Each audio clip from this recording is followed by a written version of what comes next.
Voici un nouveau type de problème. Il s'agit de problème d'échelle. Je l'ai écrit ici. Ici, il s'agit d'un plan d'une maison qui se trouve ici. Voici la question. Quelle est la longueur de la façade? La façade, c'est celle-ci. De cette maison dans la réalité. Ici, il s'agit d'un schéma, d'un plan, on pourrait dire, d'un dessin. Mais nous voudrions savoir la longueur dans la réalité de cette maison. Petite pause.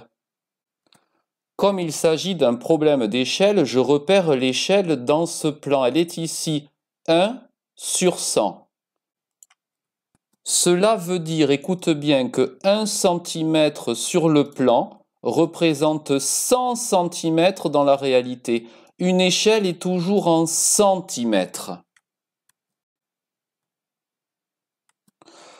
Pour être un peu plus dans la réalité, je vais retraduire ces 100 cm grâce au tableau de conversion de mesure de longueur que nous avons déjà étudié dans les mesures de longueur, dans la série des mesures de longueur. Dans ce tableau, je vais placer ces 100 cm de l'échelle.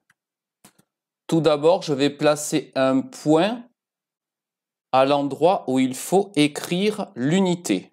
Comme l'échelle est en centimètres, j'écris le point au centimètre.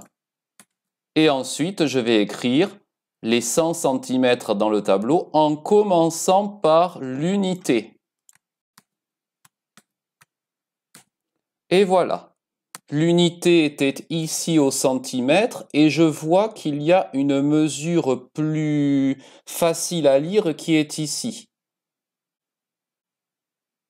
Je vois donc que 100 cm, c'est également 1 mètre.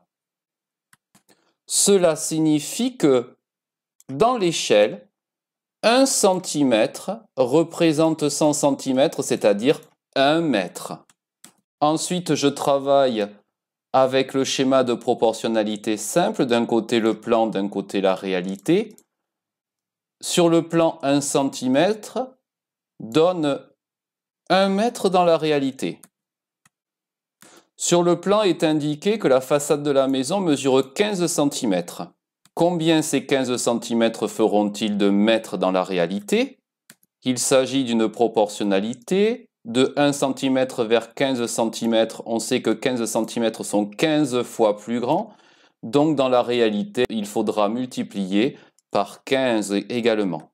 1 mètre multiplié par 15 égale 15 mètres. Inutile de l'écrire. Et je réponds à la question, la façade mesure 15 mètres. Tu as bien compris les étapes lorsqu'il s'agit d'un problème d'échelle. Je te montrerai dans la vidéo suivante comment résoudre ce type de problème par une autre démarche, par d'autres étapes.